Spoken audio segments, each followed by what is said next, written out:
What are tax deductions for sole proprietors?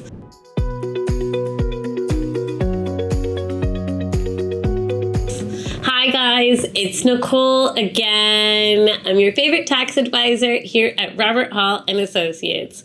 We are talking about deductions. Yay! Deductions are such a wonderful thing. So let's get into today's topic. What are tax deductions for sole proprietors? We're going to talk about what can you actually deduct, what can't you deduct, what are some things that are limited, and we're even going to talk about some bad deductions that we really shouldn't take.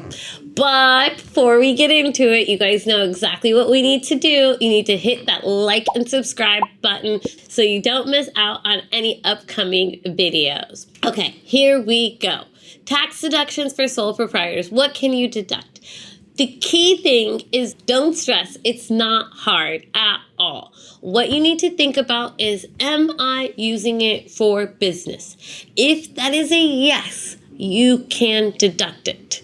You can deduct it. Will you be able to deduct the entire expense? That's going to depend on the second question we ask ourselves. How much of it am I using for business? And that's going to determine, the answer right there is going to determine how much of it you can deduct. Let's keep it really, really simple as an example. Let's talk about a laptop.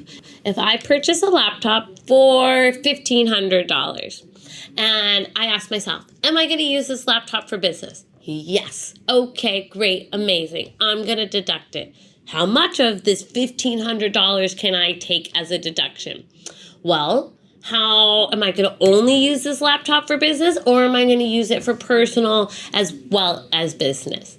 I'm going to use this as a work laptop. So then I'm going to take that entire $1,500 deduction, because you need to also be able to make it sound realistic. If you have no other computer at your home, if you have no other access to a computer, if you work from home, this is your only job, and you have no other access to a computer, you have no tablet, you have no nothing, and you're saying, I'm only going to use this laptop for business. Is that realistic? No, it's really not realistic. You're probably going to use part of it for home and part of it for business. No problem, depending on how much we're going to use. If we've got 5 kids and this is the only access to a laptop, maybe it's going to be 50-50. And in that case, let's go ahead and only deduct half of the expense. The reason I say you really need to think like that is because that's how the auditor is going to think. That is what the auditor is going to say.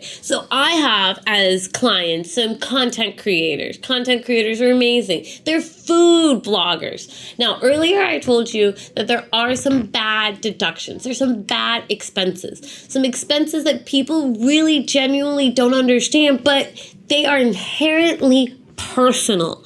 Inherently personal expenses are expenses that are really for you as a human being, as a person, and you might have some business use to it, but because it's an inherently personal and the main benefit that you're getting from it is on the personal end, it's not a good deduction. It doesn't mean don't get to deduct it. It just means it's not a good deduction.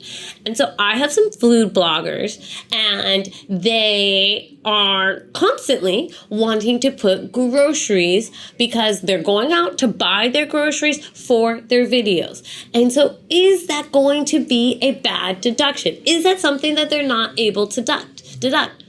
No, it's not going to be something you can't deduct.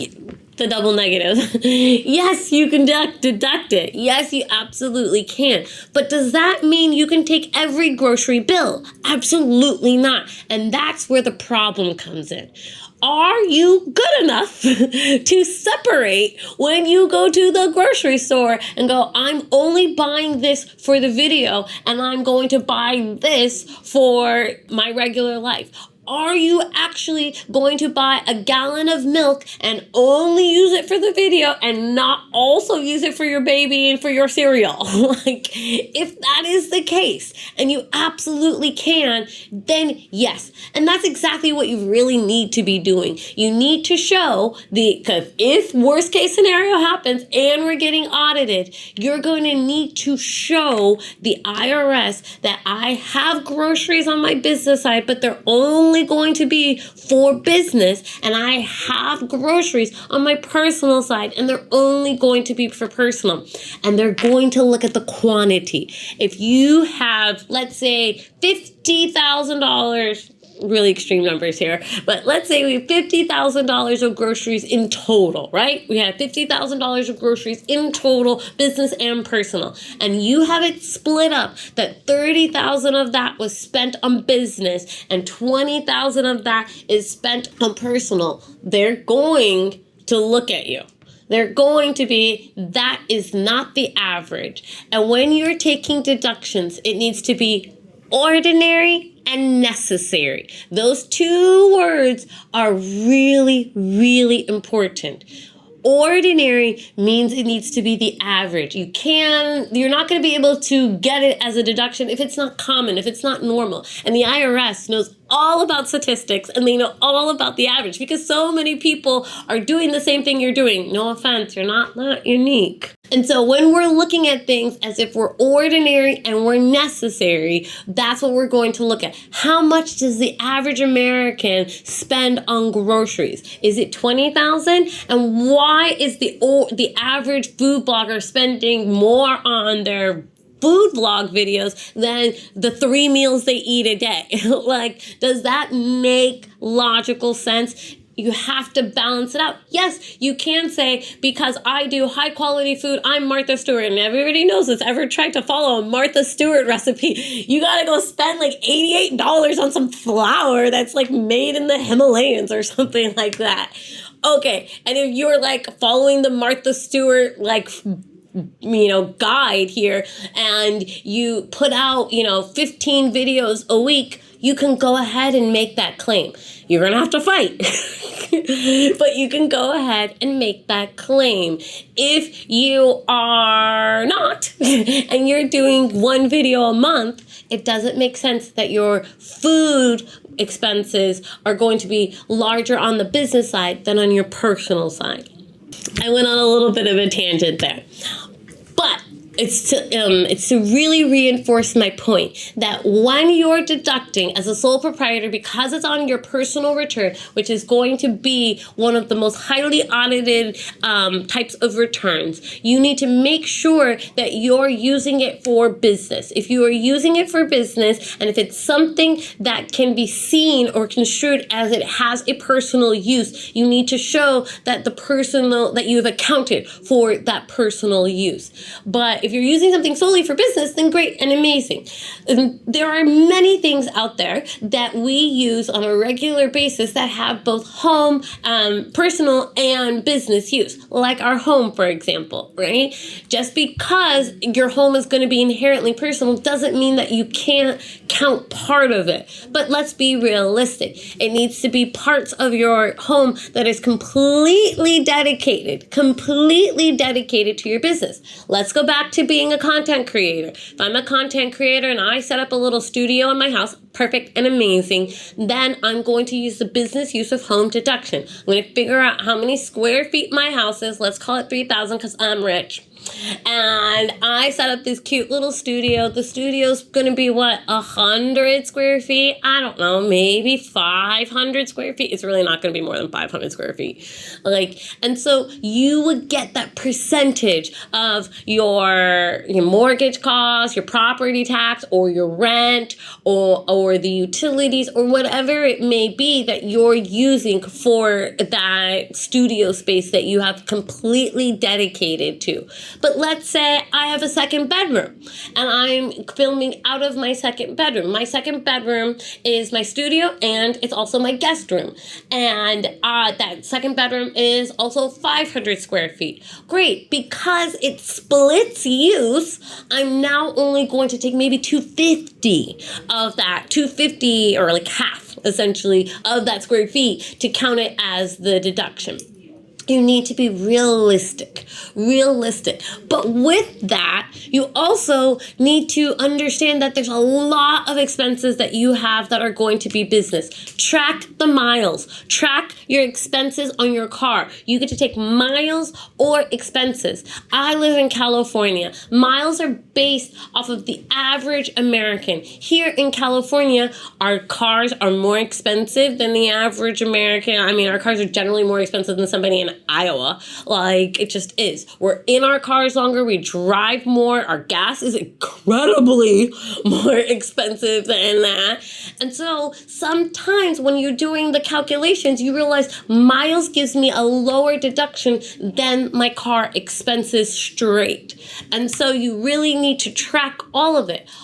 When you're a sole proprietor, it's not about what deductions am I taking. It's about counting them all. I'm constantly telling my clients, give me your P&L, your profit and loss statements, how much income we have, and how much expenses have we spent throughout the year. And I look at them and I'm like, no. You have spent more money. You absolutely have spent more money. And then I ask them to create personal P&Ls so I can see like, hey, look, your transportation is really high. Are we not including everything that was for, is this all personal or is some of it actually business and personal? And if they're like, yeah, well, some of it is business and personal, then we can move part of it over to the business side. And that's really the biggest issue. It's not people being too aggressive. I mean, yes, you could be too aggressive about stupid things. Everybody loves to throw a ton in meals. You only get 50% of meals anyways. And meals are just kind of bad deductions in general. People want to throw in entertainment. You don't get entertainment as a deduction. Like, that's not what you get. But you do get electric. We do get your cable. We do get internet. We do get gas. Like, there are multiple things that people are not including. The paper that you had to buy for the office. How is that not going to be business?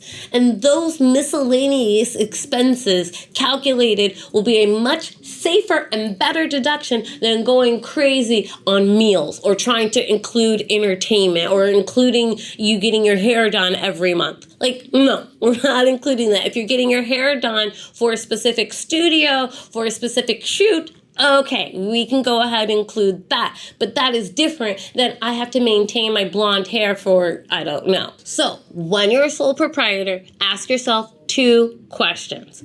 Am I using it for business? If that is a yes, we are going to take the deduction. Ask yourself the second question. How much of this am I using for business?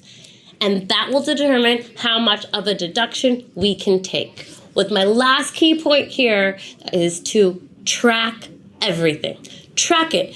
Have everything flow out of your business card. Have everything really easy. Make sure you're keeping your personal and you're easily tracking that. So at the end of the year, you can compare and go, actually, wait, I'm forgetting some of those little expenses. Because those little expenses really do add up. And those little expenses are great ways to get those deductions because we really need all the deductions that we can get. All right, guys, I hope this has been very helpful for you. If you have any questions, please let us know. You can drop a comment. You can go to our website, roberthalltaxes.com, and sign up for a free consultation where you can sit down with me or any of our other wonderful tax advisors.